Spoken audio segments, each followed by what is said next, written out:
Bismillahirrahmanirrahim. Assalamualaikum warahmatullahi wabarakatuh. Waalaikumsalam warahmatullahi wabarakatuh. Oh, cerita itu insya Allah itu di Blitar, Ya, di Sanawiyah di Blitar. Jadi kalau kita bercerita seperti ini bagi anak SMP yang mukulin temannya, jadi bukan membunuh ya, itu mukulin temannya, ngawur sehingga temannya sendiri meninggal. Nah, ini kalau kita cerita kenapa anaknya ini mukulin, kemudian ngawur, dilerai sama temennya, nggak mau tahu kan gitu ya. Saya amati itu kalau kita ceritakan ini salah satu orang tuanya pasti ada yang galak. Berhubungan dengan orang tua? Tetap berhubungan, yang jelas bukan berhubungan dengan tetangga, itu jelas sekali. Ya, jadi yang harus difikirkan adalah ini ada hubungannya dengan keluarga, ayah atau ibunya, di mana salah satu orang tuanya ini ada yang galak, yang dinasihatin agak susah. Maksudnya orang tuanya dinasehatin susah? Iya, orang tuanya dinasihatin susah. Nah, biasanya pada saat ini si anak yang mukulin ini dulu dalam kandungan, ini bisa aja memang ada salah satu ayahnya atau ibunya itu ada di masalah. Kemudian di masalah itu bukan mencari perlindungan pada Allah Ta'ala, tapi dia menomorsatukan emosinya. Sehingga pada saat seseorang bukan Islam aja, seseorang Islam maupun non Muslim itu pasti akan kemasukan jin dan terkunci di dalam pikiran. Kalau dia marah pasti ya masuknya ya di mulut, ya di otak depan, ya di otak belakang, ya di telinga, ya di mata, ya di hati, ya di jantung dan seluruh tubuhnya. Karena jin itu akan menguasai seseorang itu seperti dengan kewajibannya. Nah, cuma orang Muslim itu kalau dikasih tahu begitu, nggak percaya dia pasti. Kalau dia nggak percaya berarti itu anaknya, tetangganya, udah gitu aja ya. Pasti nggak akan percaya. Kan nggak mungkin ya, namanya nasab itu keluar jalur, nggak mungkin. Maksud terus saya nggak pernah gitu, iyalah sekarang kan nggak pernah begitu. Yang kemarin dulu ya cobalah diingat. Jadi manusia itu harus ingat namanya muhasabah, ya, evaluasi diri itu kan harus mengingat agar kita ingat kesalahan kita sehingga itu dimohonkan ampunan kepada Allah Ta'ala. Muhasabah, apalagi ingat bahwa Allah itu banyak memberikan nikmat kepada kita agar kita selalu bersyukur. Kan sebenarnya itu aja.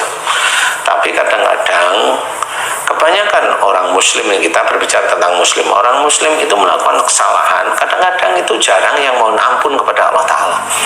Habis marah sama suaminya mamanya, dia lupa nggak mohon ampun pada Allah. Marah sama istrinya, dia lupa nggak mau minta maaf pada istrinya, atau dia tidak mau mohon ampun kepada Allah Ta'ala. Itu ciri sudah. Dia hanya beristighfar kalau selesai sholat dan nggak ada masalah. Itu kebiasaan seperti itu, dan itu dianggap sudah benar. Enggak, kalau mamanya, ya kan saya mohon ampun ini cukup sekali karena Allah Maha Pengampun loh. Maksudnya Allah Maha Pengampun itu bukan sekali, istiqomah dalam mohon ampun, kemudian serius tidak melakukan lagi perbuatan itu, agar taubat itu benar-benar serius, taubatan nasuha. Jadi jarang sekali orang itu sampai begitu. Ada nggak? Ada sih, cuma jarang. Hanya orang-orang yang diberi hidayah oleh Allah Ta'ala yang mau dia bertobat serius kepada Allah Ta'ala, mau dia tidak melakukan perbuatan buruk lagi, itu mau. Orang ini insya Allah mendapatkan hidayah. Nah, kalau si anak tadi mukulin kemudian sudah dileret, jangan dipukulin terus sampai kelenger. Nah, ini kan nekat ini. Iya, sebahasa kelenger. Kalau ayam itu udah begini ya, udah nggak bisa ngelawan lah istilahnya itu. Nah, kalau orang biasa, anak SMP itu apa sih yang kadang-kadang berantem juga males-malesan ya anak SMP ya. Kecuali memang dia punya genetik emosional. Nah, genetik emosional dari mana ya? Kan dari orang tuanya. Masa genetik emosional dari Ustadz A, Ustadz B, lah kan curiga nanti. Ya. Nah, inilah yang harus kita ketahui. insya Allah kalau kita umat Islam mau belajar, mulai hari ini kita belajar, kita mau jadikan anak kita soleh, atau kita mau jadikan anak kita baik, atau kita jadikan anak kita itu malah ujub, malah riak, malah sombong, itu ya dari kita, awalnya dari kita dulu. Jadi istilahnya ku anfusakum wa alikum naro, itu diawali dari kita. Jaga dirimu, kita, saya, dan keluargamu, berarti istri, anak-anak, dari api neraka. Nah, disitulah sebenarnya harus belajar. Makanya kalau punya anak seperti itu, jangan lepas tangan. Saya nggak pernah begitu, ya emang mukulin nggak, tapi kelakuannya emosional ya sama itu sebenarnya. Cuma sama Allah Ta'ala ditambahin dikit. Tangannya hobinya kemlawe, tangannya kemlawe itu mukul gitu loh. Ringan tangan. Nah, itu ya sama sebenarnya. Nah, itu ditambahin aja dikit sama Allah Ta'ala, gitu. Jadi tambahin setan dikit kan gampang gitu. Kalau udah emosi kan buat gitu kan gampang. Ustadz, saya khawatir, bukan khawatir ya, ada sekolah swasta yang kepala sekolahnya atau staf pengajar itu nonton kita, nanti ada persyaratan tuh mau masuk sekolah, orang tuanya yang sakit jantung tuh dilokalisir supaya anaknya ini benar-benar dijaga nih, jangan sampai nurun di bapaknya. Paling tidak yang tensinya tinggi. Iya, Itu malah bagus tuh jadi persyaratan kan? Persyaratan. Agar tertib sekolah itu kan? Iya, benar. Karena zaman sekarang itu udah zaman akhir zaman yang memang itu pasti akan terbuka semua. Carut marut. Iya, yang dulunya anak kecil itu selalu hormat sama orang tua, sekarang anak kecil itu orang tuanya dimaki-maki, loh kan lucu. Saya kemarin juga nangani anak itu ya, emaknya dimaki, makinya kasar lagi di depan Ustaz. Enggak berani lah. Di belakang itu nanti ibunya juga bingung, kenapa anak saya begini ya. Kenapa itu ya Pak Ustadz? Bisa seperti itu ya Pak Ustadz? Hah? Pengalamannya itu kenapa itu Pak Ustadz? Ya pasti dari orang tuanya. Juga. Saya tanya, Bu, ini antara ibu sama suami ibu sama bapak, ini yang kaku sama keras dikasih tahu susah mana nih? Ibunya ngomong, Pak Ustadz, dulu memang saya waktu remaja selalu bantah sama orang tua. Nah benar, berarti ini anak ibu. Tapi saya juga nggak ngomong-ngomong kasar seperti itu. Nah, saya tanya, Bapak sifatnya bagaimana? Nah, kalau suami saya emang keras, agak kasar. Nah itu berarti anaknya Bapak. Berarti anak ini perpaduan antara ibu sama bapak. Anaknya juga ketawa-ketawa aja deh. Di situ saya memberi nasihat, belajarlah jangan seperti itu. Kemudian si anaknya ya, alhamdulillah saya kasih nasihat, kelihatannya sih mau paham, tidak terlalu tertutup. Ya, awalnya diem aja, nggak mau ngomong ya. Tapi setelah mulai ini mau ngomong ya. Mudah-mudahan nanti diberi hidayah sehingga menjadikan anak solehah, wong cewek, ya cewek. Jadi ya ibunya juga bingung. Makanya sebenarnya proses-proses anak itu mau jadi soleh atau soleha itu ya diawali dari orang tua. Bukan berarti kalau anak itu sekolahkan di sekolah agama itu terus jadi soleh atau soleh. Ya belum tentu, itu kan baru ilmunya yang didapat. Ustadz, kalau gurunya, orang tuanya sudah menasihati dengan baik dan anaknya tetap aja tidak baik, itu tergantung hidayah Allah berarti. Iya, karena di situ terlihat memang orang tuanya cuek aja.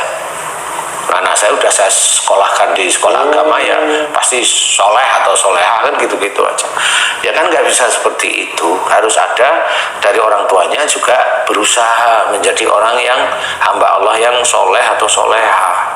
Nggak bisa untuk main-main seperti itu. Nah itu kan akhirnya jelas bahwa Allah menceritakan bahwa anak termasuk harta termasuk istri itu kan ujian sebenarnya, fitnah bagi seorang imam atau suami. Nah anak sendiri yang menguji orang tuanya. Sebenarnya apa yang diceritakan oleh Allah Ta'ala dalam Quran itu jelas. Benar. Harta itu yang menjadi ujian, menjadi fitnah. Untuk yang mana? Untuk yang seneng, kan seperti itu. Kalau orang senengnya itu euforia kuat, akhirnya ya apa aja dibeli, kan gitu. Yang harusnya itu maunya beli sesuatu itu harusnya yang biasa-biasa, beli sesuatu itu maunya yang kelasnya tinggi. mamanya beli keramik kelasnya tinggi, nggak taunya rumahnya kontrak, kan percuma itu. Kalau yang dari sekolahnya itu Ustaz, misalnya difasilitasi dengan diadakan ekstrakurikuler untuk orang-orang anak-anak yang keras, yang mungkin energinya berlebih, atau mungkin orang tuanya mengkursuskan di silat kayak atau muay thai kayak. Kalau seperti itu, apakah bisa jadi jalan keluar juga Ustaz? Dia nggak jadi jalan keluar, itu baru jalan-jalan aja, belum keluar itu. Keluar ya. Tambahin mungkin Ustaz, orang tuanya juga ada parenting, istilah pendidikan juga orang tuanya nih, bukan anaknya. Nah, parenting itu nggak ngajarin kok, parenting hanya ngasih ilmunya, orang tuanya ya gini-gini aja. Kayaknya udah cocok nih buat pesantren Pak Ustaz. Banyak ide. Kan parenting itu kan hanya ilmu aja, prakteknya kan enggak. Betul. Kan begitu. Kalau di kita ngaji ini kan memang harus belajar praktek. Belajar praktek itu gimana? Contoh praktek itu begini loh ya. Kalau ada anaknya yang jengkelin, berarti ada orang tuanya yang jengkelin, itu aja. Kalau orang tuanya jengkelin, praktekin sekarang. Apa prakteknya? Mohon ampun kepada Allah Ta'ala jika saya punya sifat jengkelin. Nah itu kok belum pernah ada yang begitu itu gitu. Kalau anaknya itu nakal, dibaca-bacain lah, kan repot jadinya. Kan nggak seperti itu gitu loh, karena itu ada unsur genetik. Kenapa dibaca-bacain? Mikirnya ada jin.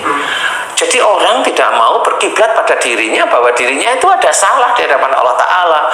Kalau anaknya itu ndablek, kalau anaknya sudah seperti itu, jin yang disalah-salahin, setan yang di dalam tubuh anak saya, diruqyah aja mamanya, kan repot begitu. Lah itu tidak menyelesaikan masalah, ini masalah genetik, bukan masalah jin. Ada kuntilanaknya di situ, kalau mukul ada butonya, ya enggak. Itu namanya kesurupan kalau ada butonya, kan gitu. Nah, itu normal kok. Mukul juga masih normal, kesurupan apaan kan gitu. Nah itu berarti genetik yang gampang sekali tersulut. Nah insya Allah itu ada di orang tua seperti itu, dan itu insya Allah tepat. Nah orang tua memang harus belajar seperti itu ya, enggak nyalain, enggak, ini kan sama-sama namanya katanya ngaku Islam, ya sholat. Kalau sudah Islam kan begitu lah, katanya ngaku Islam sudah sholat, ya berbuat baik, kan begitu. Bukan kalau udah sholat dianggap semuanya selesai. Lu enggak, kalau udah sholat semuanya selesai lah. Kalau cari rezeki dari mana? Kan harus ikhtiar, berarti selain sholat harus ada ikhtiar, ya sama untuk mendapatkan rezeki. Lah untuk mendapatkan anak yang baik ya ikhtiar. Salah satunya gimana? Kalau anak sudah mukulin orang sampai orang yang dipukulin mati, ya ikhtiarnya si orang tuanya tobat pada Allah Ta'ala jika ada sifat-sifat yang buruk pada anaknya, yaitu emosional. Kan begitu. Jadi mengamalkan itu ya begitu, ya dibaca-bacain ngapain? Nanti kalau dibaca-bacain terus anaknya terus nengkleng, diem, ngalamun, cari lagi pengobatan, kan gitu. Anak saya kok nengkleng, habis apain? Nggak tahu, lu capek nggak tahu, padahal dia baca-bacain. Kan banyak kasus-kasus yang seperti itu. Kasus yang seperti itu sangat banyak. Jadi makanya di sini salah satu tugas kita adalah mengingatkan. Sebenarnya itu insya Allah masih bisa diperbaiki.